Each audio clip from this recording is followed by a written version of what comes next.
All right, it's mid-January. We're still talking about Jaguars football. Jaguars charged back against the Chargers, and now they're headed to Kansas City this week for the divisional round of the playoffs. The final 8 teams in the NFL, and the Jaguars are one of them. It does not seem real. It's been a long time since we have talked playoff football with just excitement and energy. And I don't know if we've ever talked. Maybe the '99 game against the Dolphins where the Jags won 62-7. It was just the romp, that excitement there. Yeah. But we have not had the ability to talk about a game that we just saw last Saturday night like we did. 27-0, the Jaguars are down against the Chargers. And again, it's not how they were down. It's not that they were down 27-0. It's how they were down 27-0.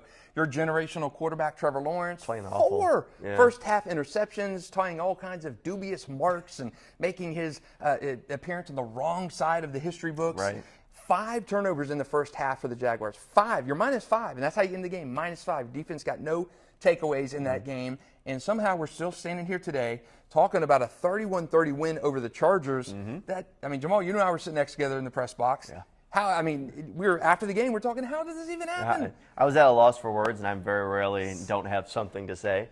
So it was just that kind of game. And, I've loved some of the lifelong Jaguars fans that have always told me, the same old Jaguars, like they always do this kind of stuff. Right. And those were the same people that during that 27, like when they were down 27 points, that's what's ringing in my head. Is like I've been saying this isn't the same old Jags. And I could just hear all of them waiting for me to tell me, no, it is the same old team. And here's the stats. So from 1995 all the way through 2021, when the Jaguars were down 17 or more points, they only had 1 comeback win. They were 1 in 116 in that span. So a lot of lopsided losses in that span. But this season alone, the Jaguars have come back from down.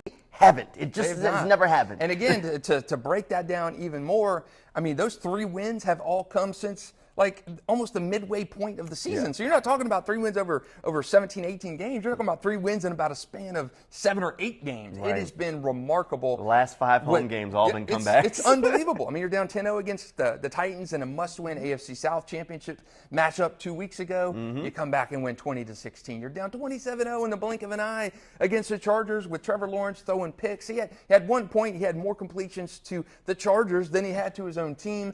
0.0 quarterback rating, 0.0 quarterback rating for Trevor Lawrence. Basically perfect the rest of the way, though. And phenomenal. 4 touchdowns after the half. He started on one side of history. He ended on the other side, the right side of history, and he celebrated by going out to Waffle House like every college frat boy would have done. So, again, Trevor Lawrence gets it done, endears himself even more to the fan base after the Waffle House visit. So, just a great week in Jacksonville. So what did he earn for all of that? And he gets to go to Kansas City and take on the Chiefs, a team that is the #1 seed in the AFC and considered one of the perennial juggernauts.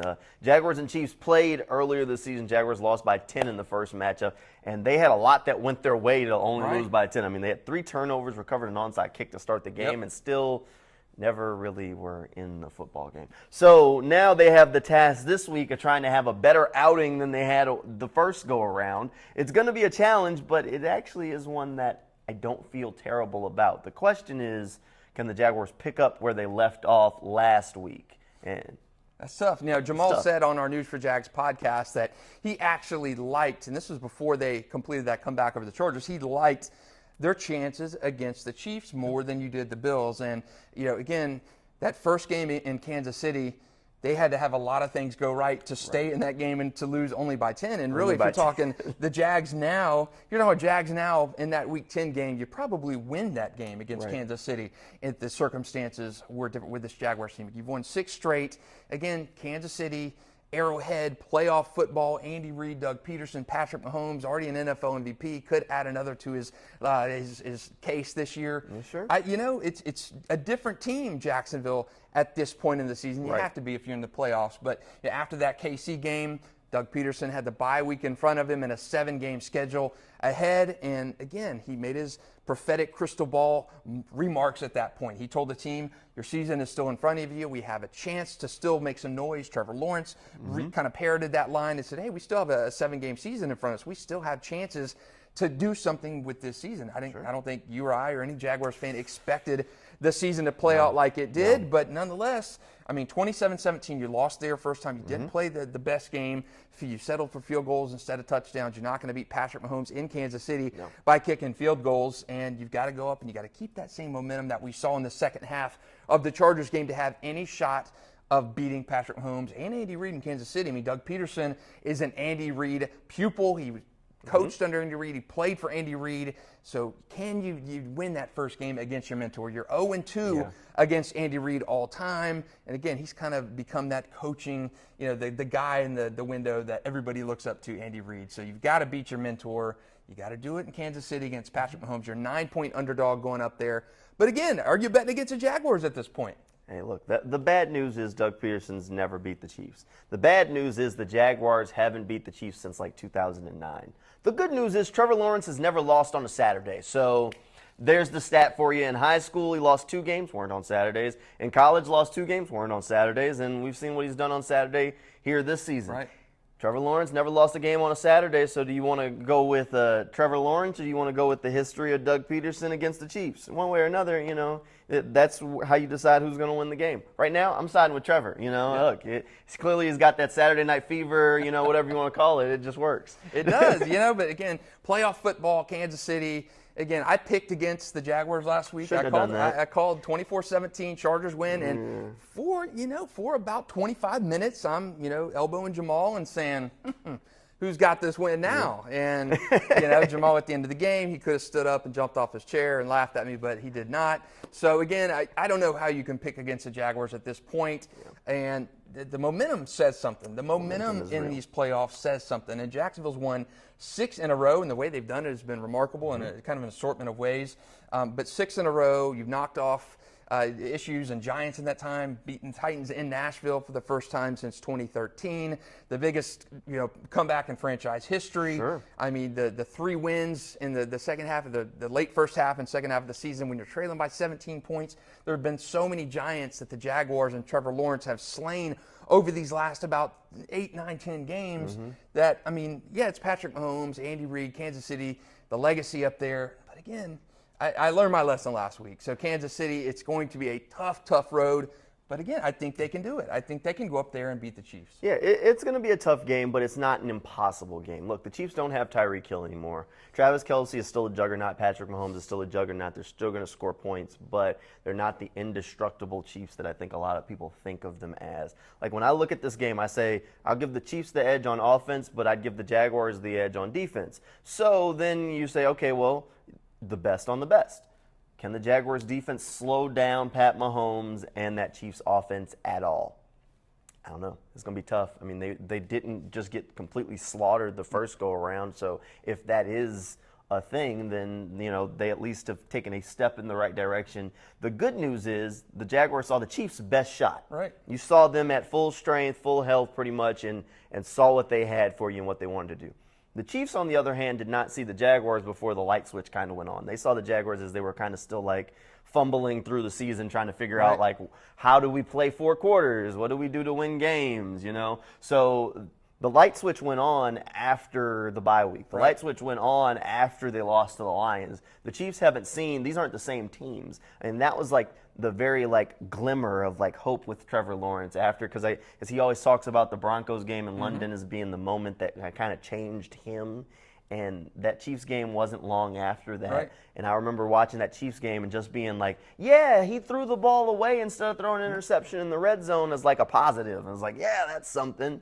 So we're at polar different points of the season at this point. So this should be a very different football game. The biggest thing for me is if they can pick up where they were in the fourth quarter of last Saturday and bring that to the first quarter of Saturday, then we're going to have a shootout on our hands. And at some point, Pat Mahomes can't keep having 30-second drives down the field to win games. At some point, it's just going to fail. Yeah. He can't do it every time. And these are 2 quarterbacks that are under 30 years old. So, again, this could be the first of what we like to hope for as many playoff meetings. The AFC quarterback situation is stacked with quarterbacks under their 30s, in their prime. Lamar Jackson, Joe Burrow, Patrick Mahomes, Justin Herbert, Trevor Lawrence. So, yeah, I think Trevor has a chance to be better than all of those guys if that generational arrow keeps pointing up, and he has looked like it. To be able to come back from throwing 4 first-half interceptions. Sure. And I think the book, people are finally starting to get on the Trevor and Jacksonville bandwagon from the national media. I think there are people that are recognizing the greatness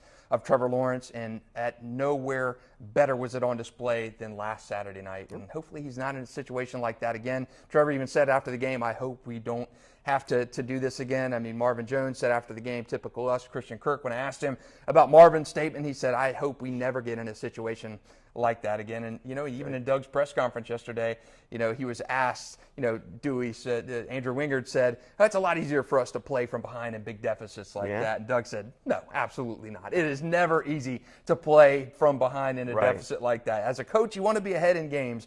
You don't like to, but he understands what Dewey was saying. It's maybe a little looser. You got nothing to lose. Sure. And you come back in that game. But hopefully we do not see a Jaguar situation where they're down double digits, by 27, 28, 24, 12, anything in Kansas City. Hopefully they can go up there and kind of set the tone like they started out with last time. They opened with an onside kick, and, they had chances in that game. So hopefully it's a more consistent version of the Jaguars in Kansas City Saturday. Hey, I say Doug should dial up the onside kick again to start the game. Who really suspects that he's like Andy Reid's like he won't do it twice? Yes, he would. We have a comment. It's Junior Fly says it's not how you start, it's how you finish. Duval. There you go. Hey, that's right. True. It is how you finish. That is true. But a fast start would be nice every once in a while too. If you don't have to battle back from being in a hole, it would be nice. So, but it is how you finish, and as long as they're winning the games, that's all that matters. So they definitely will have to finish strong against Kansas City on Saturday. The one thing that we've kind of talked about at times this season is that this almost seems like a rerun of the Jaguars' 1996 season. Regular season ended with 9 wins in 1996. Jaguars finished with 9 wins this year. Got into the playoffs, home playoff game. Had to come from behind against Buffalo in 1996. Yes. This year, had to come from behind against the Chargers. Just saying, in 1996, they went on the road against a juggernaut number 1 in the AFC Denver Broncos team. Went in, everyone doubted them nationally, said they couldn't do it, and they found a way to get the job done and won. This year, they're going to Kansas City, the number 1 team in the AFC, and nobody nationally thinks the Jaguars can win the game. So many parallels. You started talking about this early on in the season when Jacksonville was really struggling. But again, the similarities to that 96 season, you do not have to know Jaguars history that well to see that. That 96 season was remarkable. I was a kid. I remember exactly where I was when I was watching that Atlanta Falcons game that got them into the playoffs. Morton Anderson, one of the most accurate field goal kickers in NFL history, lines up for a 30-yard field goal that would have kept the Jaguars home. And what's he do? He shanks it. He shanked the field goal. Jaguars win 19-17. That touched off their historic run.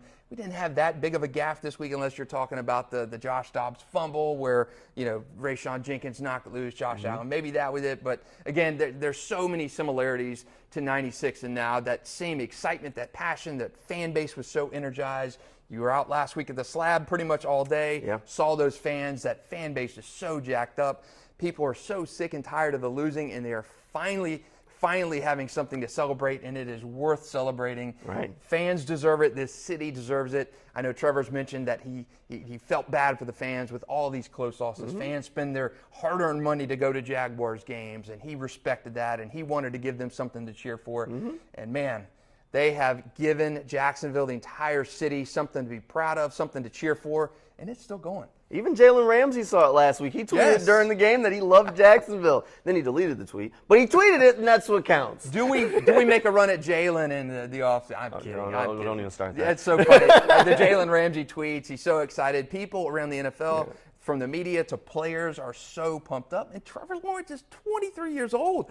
He's in the second year of his contract. We've got the franchise savior that has been long asked for since Mark Brunell left town, and it has just been a long time coming for this fan base, starved for anything positive, and they are hooked. And I know it's going to be a Jaguars it'd be a Jaguars contingent making their presence known on Saturday up in Kansas City. I know you're going up there. You and Scott Johnson are going up there to be able to imbibe in a little bit of that Duval flavor up in Kansas City. And what are you looking for going forward up there to seeing that KC atmosphere? Look, I'm looking forward to seeing the win. You know, that's what we'll start with. But no, it'll be fun. I haven't been to Arrowhead before. I know it's one of those kind of environments that's very, almost college-like tailgating from Chiefs fans.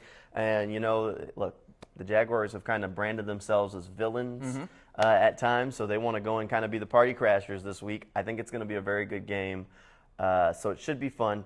Hopefully, if anybody from Jacksonville is making the trip up, maybe we can bump into each other. Can't see too many Jags fans on the road. So Duval has been remarkable.